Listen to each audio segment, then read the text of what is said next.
What's up, everyone, and thank you for joining me on this session of the Backwoods, where we discuss the good, the bad, and the hilarious of our outdoor adventures. Joining me in the woods today is Alejandro Arteaga, a nature photographer and wildlife explorer. My name is Daniel Turnipseed, and you're listening to the Backwoods. Welcome to the manliest show on planet Earth. From near-death moments to downright embarrassing. Where your favorite people share their favorite stories. The good, the bad, the hilarious. This is the Backwoods. All right, guys, joining me via live video call is Alejandro, and you guys are all going to have to ignore the fact that I am sweating out of my mind. It's 91 degrees right now, and it just got done raining, and I have to record outside, so you guys get to see me all sweaty today. But besides that, welcome to the podcast. It's awesome to have you on. All right, before we get too far into the podcast, just for the viewers who don't know who you are and have never seen your content or your photos, I'm sure they've seen your photos without realizing it because of what you do. But can you just share with them, who is Alejandro? What do you do? Sure. Yes, my name is Alejandro Arteaga. I'm originally from Venezuela, but I have been living half my life in Ecuador. Part of my family is Ecuadorian also. I'm a biologist, a field biologist, and the main goal, my main life goal, is to discover new species in remote places and use the opportunity of discovery for protection and conservation of the habitat where the species lives.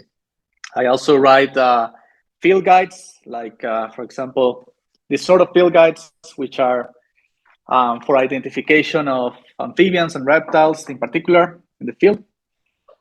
Finally, I started a tour agency called Tropical Herping, which runs tours focused on amphibians and reptiles all over the world's tropics.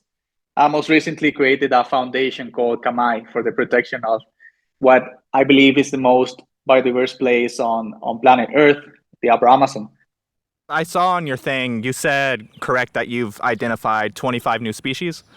By now, 29 have been formally described. So there are more in the oven, so to speak. Yeah, and are those just like all similar species, or just like a wide variety, like mammals, birds, reptiles? No, I'm a herpetologist by training, meaning I focus on amphibians and reptiles, the crawling critters, so to say. The creepy crawlies. I know I did a small course on herpetology in high school, and that was what I always remembered it by, the creepy crawlies. All right, well, that being said, let's go ahead and get into the good stories. So on your trips, on your explorations, whether you're looking for discovery or looking for a specific species, what stories keep you motivated to keep doing what you're doing? All right, yes, it's a good question, but every time I think about the good things that happen in the field, I have to turn to the discoveries or the rediscoveries, so the surprises. Sometimes it's the most unexpected things. You are looking for something and end up finding a completely different thing. So right now it comes to mind for example, a recent trip I had was to focus on the rediscovery of extinct species of toads. The harlequin toads are the most beautiful group of amphibians and also the most heavily threatened with extinction. So I created this project to try to bring them back from the dead, try to go and rediscover the species in order to create a captive breeding program and save them. I did this for about a year and a half, 2 years. I did 6 expeditions. By the 6th expedition, I hadn't found or rediscovered a single one of the toads that I was looking for. This is a big disappointment for me because in the past I have been a little bit more successful when I set up on a goal to try to rediscover a species. I would say like in a 50% of the times I have been successful.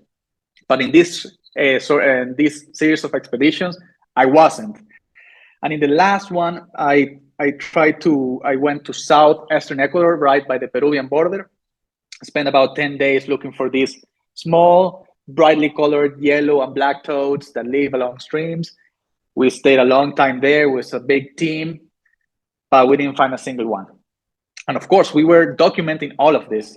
We had a filming crew. We were taking pictures. So they were expecting us to come up with something. And of course, to the funding agency, I have to report back. But it was the last day, and we didn't find a single one. So it was very disappointing. And I know you asked about the good things, so I'm getting there. But You're all sometimes, good. yeah, it starts bad, and you say, "Oh man, this is a disaster. I have to report a failed expedition and somehow try to get them excited about the opportunity of a second project." But I was also a bit disappointed, and I was afraid that maybe I did not make enough effort. So yeah, basically we decided to call the expedition a failure and go back to the main city, to Quito, driving.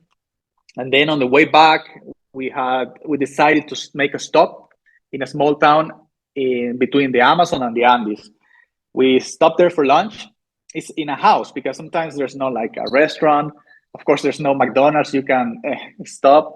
So you stop at people's houses and you ask, "Hey, can you cook us food, lunch for us, and we pay you?" And most of the time they say, "Yeah, of course." And they are very friendly and talk about their family, and you become friends for the time being. So the lady that was cooking for us heard about our struggles, and in the conversation, of course the subject. If you're with me, eventually you're gonna talk about amphibians and reptiles. So we were around the table talking about this, and she overheard of our search, and she said, "Oh, you guys are looking for snakes." First, she asked, "Why? Why would you do that?" And of course, we had to say, "Yes, that's what we do. That most of our life, my life in particular, is centered around finding these animals that everyone wants to get away from." And then she said, "Well, if you are looking for snakes, I know the perfect place. It's in the cemetery, in the graveyard of this small town. I see every time I go, I see a snake. You have to go." And I said, "Okay, this sounds interesting." And she described a small brownish snake that lives underground with a yellow belly. And I thought, okay, this sounds like a ground snake. I have studied ground snakes before, and I knew for a fact that ground snakes were not recorded in this area. So I said, okay, maybe she doesn't really know what she saw. Maybe she saw an earthworm. So I went there to the graveyard with some shovels to try to find this elusive snake that she was telling me about, and we started digging. Of course, not in the graves. We were like, of course, a little bit outside. But of course, in the process, some people came and asked us, "What are you doing?" And we said, "We are looking for snakes, for ground snakes." And they said, "Really? Are you?" They didn't believe us. We tried to explain that we are actually trying to look for these snakes, and they just I think it was easier to say, "No, yeah, we're digging corpses." So it was easier to explain. But yeah, eventually we show them. I always bring a book, one of my books, on the car, so I can show them that this is what I do. And eventually, digging, I think we were digging like 1.5 to 2 hours, and we found one of the snakes, and it was actually a ground snake. And the moment I saw it, I said, "This is a new species." Like I was 100% sure. I had studied the ground snakes of Ecuador before, and I had seen nothing like this. So I used the opportunity to take pictures, some videos of the snake, of the habitat, and then I decided to name the new species after the funding agency for the whole expedition. So they were surprised when I got back to them and told them the story and said, "Okay, the expedition was a failure. We didn't find the target species, the toads, but we found a new species, that we're gonna name in your honor. They were super excited, and of course, they recognize that sometimes in the field you cannot predict at all what's gonna happen. You're trying to look for elusive species, some are even extinct, and you come up with a completely unexpected treasure. Yeah, and that's I know, cause and I appreciate, if I could get the words out of my mouth, the fact that you said you photograph the new species whenever you find them, because I've seen a couple articles where they're like, we discovered a new species, and they have a sketch of it, but they don't actually have a photograph of it, and you're like, I want to see the photo. I want to see the species. Living in Ecuador, have you heard of the Seth MacFarlane frog that they found? I can't remember the scientific name. I thought that one was really cool because I'm a huge amphibian fan. Amphibians, even if it's like the same frog over and over and over, I will go after them and try to catch them. But have you ever had any moments where you've discovered a species, like in the case of this one, they found out it was toxic because they were handling it? Have you ever found a species in your expeditions where it turned out to be toxic and you didn't realize it? Yes. All Actually, the time. yes. I know you split the stories in the good, the bad, the hilarious, but maybe I now comes to mind a bad story, really, regarding your question. So yes, it is interesting, but amphibians are so diverse and we know so little about them, that we try to put them we try to make them classify in different like boxes with names and labels. For example, the poison frogs. You think, oh, there are the poison frogs and every other frog. And you say, okay, the poison frogs are easy. They are colorful, they're small. You see pictures and you have an idea of how they look like. And most people seem to immediately arrive at the conclusion that everything that isn't a poison frog is therefore not poisonous. And I found about this the hard way. So we were on a small field trip in Peru, in southeastern Peru, along the Madre de Dios River. As always, we usually go during night hikes. Is the best for herpetology, for searching for frogs, in small groups. I almost never go alone because of safety reasons, and always with a small group. But sometimes the group when you are with other amphibian biologists, you like to split. Everyone has a different way of sampling. For example, I like to look more into the ground rather than in the trees. And some of my colleagues like to search more in the water, in the trees, and different techniques. I also take a long time photographing. So if I see a frog that I find eye-catching, I bring my camera and I delight myself with taking a lot of pictures of this animal, and I can stay for an hour while my colleagues are out and continue walking. So this is exactly what happened in this instance. I found a frog. It's called spiny back tree frog of the genus Osteocephalus. So they have this. This is the taurine spiny back tree frog, and it has. If you look a picture of this frog online, you will see the eyes are insane.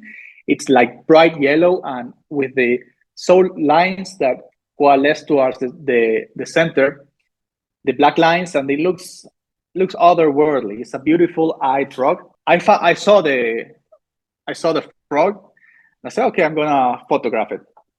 I started taking pictures, and sometimes the frogs don't like to stay quiet for the picture. This happens a lot.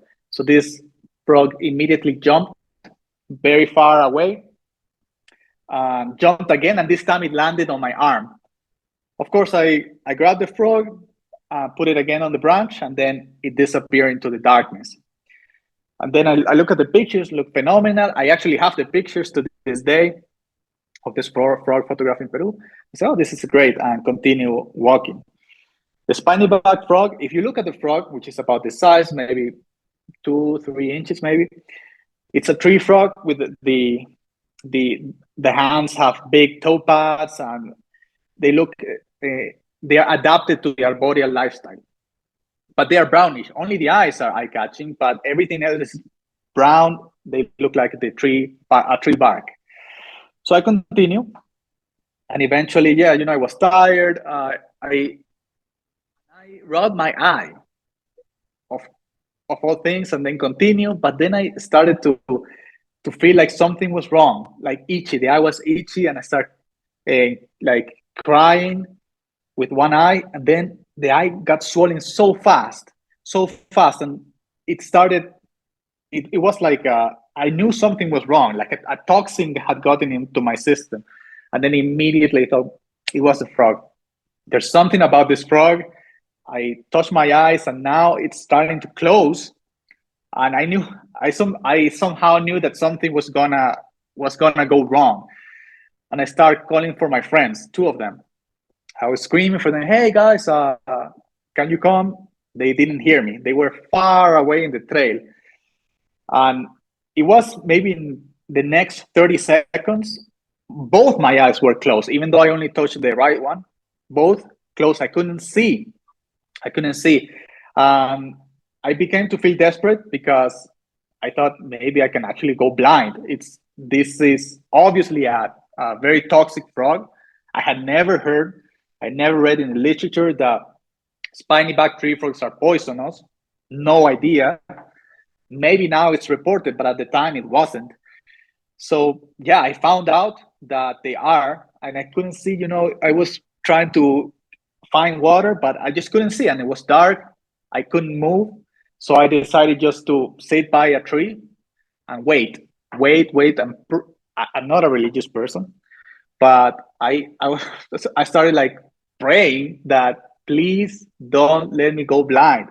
I'm a photographer. Is the one of the senses that I really need is my eyes, and of course, for a long time, it must have been like 45 minutes. I was blind. I couldn't see, and I really thought I was gonna go blind from this interaction. But suddenly, everything started to clear slowly, and the eyesight came back to me. I was so grateful. Maybe the toxin was, of course, it was indirect exposure to the toxins. The frog didn't jump in my eye or anything. I touched it, and then later I touched my eye, rubbed my eye. So this is how it happened. I had no idea what would have happened if the exposure would have been direct, maybe to the bloodstream, maybe. So what I'm trying to say now is that we know nothing. Even I'm an amphibian biologist. I know poison frogs belong to a certain family, and most of them are in fact poisonous. But there are so many others that aren't. And I give you an example. There's a famous frog in the Amazon called the smoky jungle frog. It's about this size. It's probably the second or third largest frog in the Amazon. It's infamous because when you grab it, it produces the weirdest sound that you can hear. It's like, wing, wing, wing, wing, wing, but it sounds so strong all over in the forest. It's like a scream, like a devil scream. And so when you hear this, you are astonished by the sound and the frog, and it starts to become very slippery and produce a white foam that makes it even more slippery, like a soap, so the frog can escape. And I grabbed one of these ones and noticed that my hands, through the skin, through the small creases in my skin, I could feel a toxin was filtering through my hand. And I started feeling the tingling sensation. And I thought this problem is definitely toxic. It's not published, maybe, but there's definitely a toxin in this frog. Then I go to ask some of my friends who belong to indigenous communities in the Amazon, and I show them a picture. So this frog, the one that you call wallag frog, is it poisonous? And they told me, depends. We eat this frog, but we need to skin it first. If you eat the skin, you die. And they told me that recently a woman from this indigenous community in the Quichuas by the Peruvian border died by consuming this frog. But hear this. She actually skinned the frog correctly. She cooked the frog in the fire as they are supposed to, and they have done for generations. But she did not notice that it was a female frog full of eggs, gravid. And the eggs, they turns out the eggs are toxic too. So she died from consuming the frogs that had the eggs inside. So we had no idea. We think we know something about toxins in frog. We know nothing, absolutely nothing. We know some are. I think it's better to assume that most have some sort of toxic or chemical protection. But sometimes you need to find the hard way. Mm-hmm. Well, and clearly that would be classified under the bad category, but I brought that on myself because I asked for it. But that being said, when people are out exploring, like even me, I'll go out and I'll pick up different types of tree frogs. I've only ever had one bad interaction, and it wasn't even remotely close to what you had, but I picked up a Cuban tree frog, I think it was 2 nights ago, and this was the only actual bad reaction I've ever had to a frog. And then I just touched my eye afterwards, and it just got irritated. But that being said, if we are to, like, anybody watching too, if they're to go out and explore and they want to, like, oh, look at this frog, and they want to handle it and take photos, if it is toxic, how should they go about handling these frogs? Well, yeah, of course, the safe advice is just don't handle the frogs. I get sometimes when I'm out in the field, I handle a lot of frogs. Sometimes you need to collect them, something I do, you do as scientists. And sometimes I get people saying, well, you should use gloves. And they are right, of course. You should use gloves if you absolutely need to handle the frog. Makes a lot of sense. But let's say you don't, and you actually handle and you start to feel a reaction. Maybe you have a cut in your hand. So the only thing that I would recommend is just try to wash the toxin away as gently as you possibly can. But the other thing is don't get scared. From all the people I have interviewed and asked about, from indigenous communities to people who work on amphibians, my own field experience is that it's very hard to get poisoned by frogs. You basically need to eat them. It's extremely hard. I'm not talking about the most poisonous frogs in the world that live in Colombia, but about most of the frogs that you would come across if you are in the forest, even in the Amazon rainforest. So you can handle them, and you might think you are poisoned, but really you're not. You have some minor exposure to the toxin, and you're experiencing a reaction. There's really not much to be concerned about. Just try to wash your hands. Remind one thing, I always say that sometimes we are more toxic to the frogs. It's hilarious, but I have seen in more than one occasion frogs dying from coming in contact with the skin of a person that has, especially if they have insect repellent, that's the most toxic thing. The frog can die within a few minutes. So I say minimizing the exposure is the best way. And of course, just try to not handle them if you don't absolutely have to. Yeah, and that makes a lot more sense because I've heard on social media and stuff, people getting upset because not wearing gloves and stuff on my post. And I don't really pick up frogs a lot. I picked up the Cuban tree frog because it was on the side of my brother's truck, and so I had to move it. But normally I will just pull out my camera and take the best photo I can and put it on my YouTube channel and then move along. But there is the random occasion that I will pick them up, so I'll keep that in mind of making sure I have, because I do have a case of the powder-free nitrite gloves at my house that I bought specifically for if I need to handle an amphibian. That's great. However, I would say that, I hear, a lot of people get really upset about this, but I wouldn't take it so far.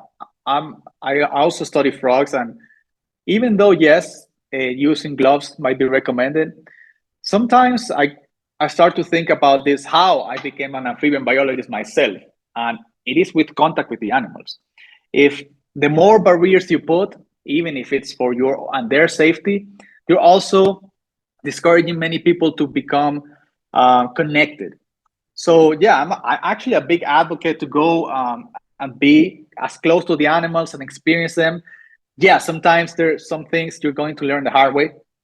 I have been stung and beaten by so many animals, and I really don't regret. And you learn so many things, and sometimes it's the only way that you're going to learn is this. And it's it's very hard to try just to live in a bubble and be away from nature and just don't interact at all. No, you have to go try to minimize your impact. That's correct, but still try to get close, I would say.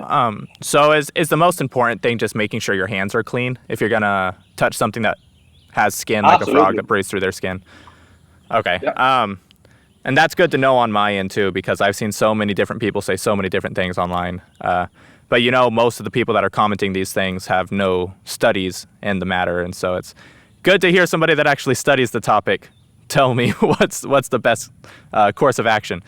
Now, before we move on to anything like hilarious stories, I do want to ask, what is the most like risky species of reptile to come in contact with? Well, herpetology realm, like amphibians, geckos, lizards, snakes, vipers, any of all that. What would be the most crucial use caution category? I would say vipers are the ones you should be more cautious towards, especially because I have seen over my lifetime at least 3 accidents in the field. I have experienced them in the group, so I know how easy they can happen and how easy they can get out of control. And sometimes people coming here to the Amazon think that it's not really a big deal. You find the snake, and the problem is that they see so many shows online, not online, but on the TV, and they think, oh, this is how you see a snake, and you try to catch it. You know it's a viper, maybe you do, but you've seen so many shows in which the presenter grabs a snake, and you think you can do it. And in several instances of accidents in the field, it was because the person coming across the snake thought that it was a good idea to handle it, whereas whereas a simple snake hook, for example, would have sufficed for the handling. And of course, it looks cool on video to have the snake and grab it, but it's so easy to get it wrong. It's incredibly easy. Sometimes you look away for 1 second, you have the snake in your hand, and it bites your finger. And you can say, okay, maybe we are not in such a remote place. For example, in the 3 cases in which our group experienced a snake bite, we weren't in a remote place at all. We were like 30 minutes from the nearest health center, and there was the appropriate antivenom available. But still, the strength of the venom is so potent that, and it spreads so fast that getting a bad consequence from a snake bite is almost guaranteed. The most infamous viper in South America is the Ferdinands, I would say, because it's the one responsible for the greatest number of snakebite related incidents and also snakebite related deaths. And it's easy to see why. The snake, I know herpetologists nowadays don't like to use the word aggressive. They use the word defensive because that's what the snake is doing, is defending themselves. But I do like the use of the word aggressive. It's different. When you see, for example, a bushmaster, which is a much larger viper, the largest viper, which a strong venom too, you see the snake and you interact with the snake, and you see it's a calm snake. It needs to do no effort or to exert its defensive posture. It just slithers away. It's like, I know I'm the top viper in the area, just don't mess with me. But when you deal with a Ferdinands, the interaction is totally different. This snake is very easy to irritate, and the character, the way that it reacts with the slightest provocation, it attacks. So yeah, maybe I would use something like aggressive self-defense. And this is the snake that, in my experience, has caused the greatest number of accidents. And the toxins of each population are different. And another misconception is that people think that the smallest ones are the most dangerous because their venom is stronger, but not really. The venom composition changes from the juvenile to the adult, and the juveniles have a venom that has evolved to be more effective on cold-blooded prey. So, for example, the reptiles, frogs, and insects. Whereas the larger ones, their venom is better suited to killing and subduing mammals. So, as mammals ourselves, we are more affected by the venom of the adults, which, by the way, can inject more. So that combination, an aggressive snake that can inject a lot of venom, and people who think can handle the animal, it's usually a recipe for disaster. And I have seen, you get treatment fast. 30 minutes is fast in the tropics. It's almost incredibly fast, the fastest. And in all the instances, we had managed to get to the hospital in time, and still, in two of those cases, the person affected lost part of the finger and the mobility, which is a best case scenario. Could lose maybe a hand, an arm, or more complications. Have you yourself ever gotten bitten?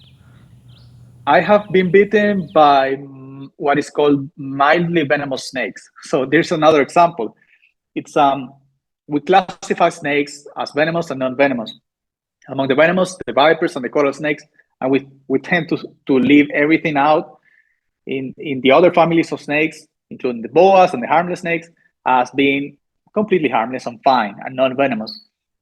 And again, I found the hard way by handling, it was a spot belly snake in Ecuador, that this snake, when I handled it, it bit my finger. And I noticed that it started to chew on my finger, believing that with my education on reptiles of Ecuador, I knew I had looked into the literature and said, okay, this belongs to a group of snakes that for which there are no reported cases of envenomation. So what it was my surprise when I see that my finger starts swelling and going purple. So yeah, I got envenomated by this snake, and the first reported case of envenomation by this particular species. Was it rear-fanged or was it just chewing on you? Yeah, rear-fanged.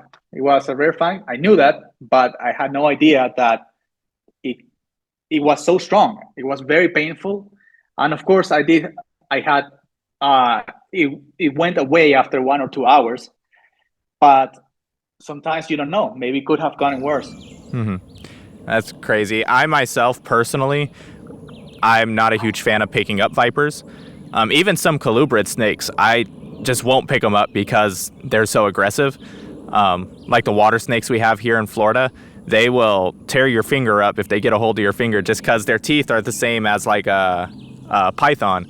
They're all facing backwards, and so once they get you, they just rip. But I have a snake hook 24/7 in my vehicle, and if I see a venomous snake, I will drag it out to take a photo, and then I'll just let it be. And the reason I don't try to even like attempt with the snake hook to pick it up and bring it to the camera, when I lived in Texas last year, and we went down to a nature reserve, a nature park, and there was a baby copperhead, and I didn't get bit, but I was like, this is the first viper I've ever gotten this close to. I'm going to try to pick it up. And I picked it up, and the thing was probably only like maybe this long, so it was tiny. And I had it behind the head, and I'm holding it, and it opened its mouth, and I was instantly like shocked. Like, his fangs are right here, and being so small, he could literally just flex his jaw and start touching the tips of my fingers. So I just quickly set him down, and I was like, not again. And after that, I was like, that's enough of an experience for me. I'll use a snake hook for now on. So I haven't tried to handle them with my hands after that moment. That was the first time and the only time I've done it. And yep, that set the bar for me. I'm not doing that. I don't want to lose a finger unless, because like you guys, most of the time, Well, not most of the time. Sometimes it's just recreational. But you guys go out on explorations purposely to find species. And so handling venomous snakes is sometimes a part of the job. It's in the job description. That's not for me. I just go out to make videos to look for stuff. And so I don't want to get bit and lose a finger just for the sake of making a video Me for neither, YouTube. by the way, yeah. It's, I try to avoid this whenever possible. Handling should be only if you have no other way to get the sample that you need. If you have no other choice, then okay, do it. Yeah. But try to avoid it. Try to avoid getting bit at all possible. Okay, so let's see, what are we doing on time? I think we got like 10 more minutes. So do you have any funny exploration stories? You said that you go out in groups whenever you go out. Are there any funny stories or even stories that at the moment were scary or bad that you as a group look back on and laugh at? Yeah, there are many. I think in every expedition you have a story like this. The thing you mentioned, being in a group, is of course what can make it funny when the event maybe does not happen to you, but to a colleague. So I remember one of the funniest experiences of my life. It's we were in the Amazon camping. It was I was maybe 7 or 8 days in the Amazon camping, looking for new species. It was 2 of us Ecuadorians with 2 friends from Hungary. So we decided to set up 2 different tents. The Hungarians on one tent and us, the Ecuadorians, on the other. Very close. So yeah, this I think it was the 3rd night in the jungle when we were coming back from the night hike. We usually come back maybe around 2 to 3 a.m. in the morning. We come back, go to sleep. By that point, we're absolutely exhausted. We just want to go to sleep. And it's incredible. When you are so tired, nothing can wake you up. It's like you are like a rock. You sleep there. Maybe a jaguar can tear the tent apart and you wouldn't feel a thing because you are so exhausted. But this night, maybe 2 hours after going to bed, I did wake up. I heard my Hungarian friends screaming, and I see lights all over the place. And I said, what's going on? I open the zip of my tent and I see the tent. And I see, of course, they are freaking out about something. I don't know what's going on still, but I see around, okay, we're safe. There's nothing. What's going on? What's going on? And I then see to the floor. And the floor was a carpet of army ants. Oh. 1,000. Not really army ants. These were leafcutter ants. And the funny thing is that the ants were passing around our tent, ignoring it completely. And they were destroying their tent, taking like clips of the plastic of their tent, like it was like the leaf they like. They love the plastic of their tent, and they were inside the tent on their sleeping bags, and they were freaking out. And my friend, the Ecuadorian, and I were laughing. It was so hilarious because they were ignoring our tent. They didn't like the plastic, and they were jumping. They tried to, and of course, the ants already had taken the tent. It was their tent. So they had to sleep outside. Oh my God, that was so funny. It was, of course, when it happens to you, it's not so funny. But yeah, when it's your buddies. It's your buddies. But I had no idea that ants crave plastic. I thought the leafcutter ants only like special kind, not all leaves, but special kind of trees. But now they seem to like some tents. Maybe the tent manufacturer can advertise this tent will not be eaten by leafcutter ants in the Amazon, but this one will. So yeah, sometimes you don't know what's going to happen. That's terrifying. So how big is a leafcutter ant? Because I've seen them in photos and in stock footage and stuff, but how big are they actually? Yeah, I would say maybe like this. It would be like half, 1/3 of an inch. Yes. A little bit bigger than, yeah, the regular ant. That would be terrifying. I'm allergic to like everything on the planet, bug, insect, whatever. And so that would terrify me to wake up to being covered in ants. That's ridiculous.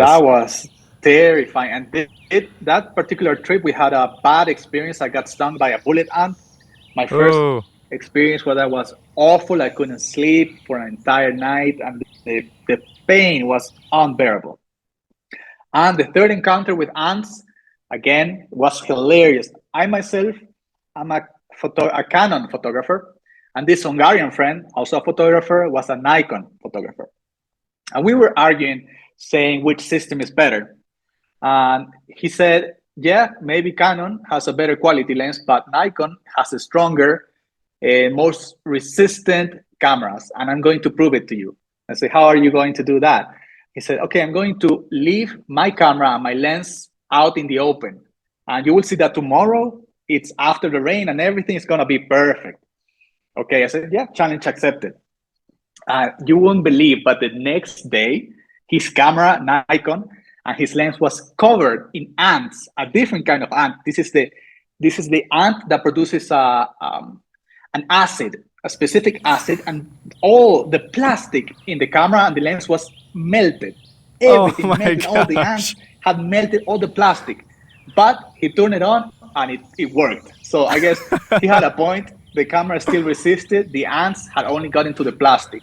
But yeah, it was hilarious still. So everything can happen in one night. It's not the storm he expected, but it was still a storm. Yeah. I can't remember off the top of my head. It's a Lumix point and shoot. I'm not sure who the mother company is on my camera. It's just a generic camera. But I have completely submerged it in rivers and stuff on accident, and it's still doing good. But I can't imagine having your camera melted by ants. Like, of all things, you get home and they're like, what happened to your camera? It was ants, I'm telling you. It did. That's not a believable story. That's ridiculous. I know. It was crazy.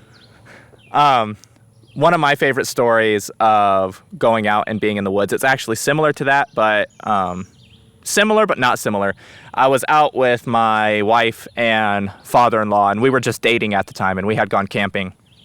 And me, my brother-in-law, and my father-in-law all like going out and looking for stuff. And so whenever we're out camping, we'll just go out and flip logs and look for stuff. And my father-in-law, we're walking around the camp, and he's all, hey, you should go flip that log. Okay. And all of us are there, me, my wife, my brother-in-law, father-in-law, and our dog. And I go over, and I get on the back side of the log, and I'm trying to flip it. And they're standing on the front side of the log just watching. And right about the time I get it to about a 45-degree angle, I hear my father-in-law go, run! And I see a funnel of yellow stuff fly out of the bottom of the log.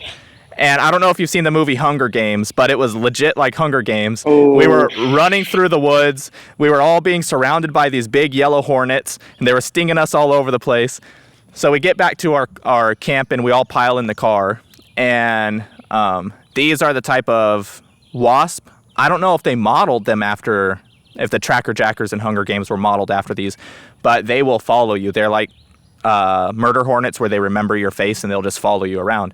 And so we go back to camp. It's a good 200 yards away, and we're sitting in the car for like 30 minutes, and you could see wasps circling the camp and looking for us, and we were like, okay, we can't stay here. And so we just left. We went and got wasp spray and some Benadryl to help with all of our stings, and then we went back to camp. And even after that, the next day, you would find a couple randomly swarming around you, and you would have to spray them with the wasp killer. It was ridiculous. Even our dog got stung on the nose, and he was like all out of it. He was whimpering, drooling all over the place. It was ridiculous. Awful. So now I have a permanent memory in my mind every time I flip a log. I'm like super cautious about it. Always thinking we're going to get attacked. It's very common. Mm-hmm. It's more common than you imagine, finding the wasps and getting stung. And sometimes it's like this: you disturb them just by being close. But yeah, in my case, I have actually sometimes you have to make trails with a machete, and unfortunately have cut nests in half. And oh my God, you go as fast as you can. There's no other way. But yeah, what you mentioned is crazy. I didn't know that they followed you for so long. Yeah, and maybe those are I don't know yeah. how either, because we would find them. I know me and my brother-in-law both found them inside our jeans. Like they would go down to the bottom of your leg and then crawl up your pants. And so we had like stings in places there shouldn't have been stings and stuff from wasps climbing up our pant legs. It was ridiculous. Wow, But that's crazy. all right, well, we do gotta cut the podcast off just because we are hitting that 45-minute mark. But before we go, what's some advice to some field herpers, some field explorers? What are a couple main items that they should keep with them all the time while they're out on these adventures? Okay, main items. Let's say I like to always have, of course, my camera. Maybe I can have no clothes at all, but I always have camera, snake hook, and machete. I think those three things are essential for me. They have saved me more than once, especially the snake hook and the machete have saved me in particular from being mugged more than once. So yeah, you defend yourself sometimes because someone comes to you with a knife trying to mug you, but you have the machete or the snake hook. It's a weapon, and you can defend yourself against mugs and sometimes against hunting dogs. You need to have a weapon and for defense. I didn't even think about that. Sometimes you are in the car in a very narrow forest trail and there's a huge log across. What are you going to do? You have no way to communicate, but the machete, you can chop it, or it's a very useful tool in the tropics. Yeah. I don't know if you've ever used it for this purpose, but is peroxide any good for like treating bites or rash or anything while you're out? Would that be considered something? I only ask because I have a bottle of it in my car, and I'm just wondering if that's like even useful to have with me. I don't know. I have never used it, so I don't really know. Yeah, well, maybe. That being said, though, how do you guys keep all the mosquitoes off of you? Oh man. What do you guys use? I think after a time, you just try to tolerate them by walking at a certain pace in the jungle. You outrun the mosquitoes. You don't have to walk. I mean, just if you walk a little bit faster, you're fine, depending on the area, of course. The other, I never use insect repellent. I use the insect repellent on the tent sometimes, depending on the area.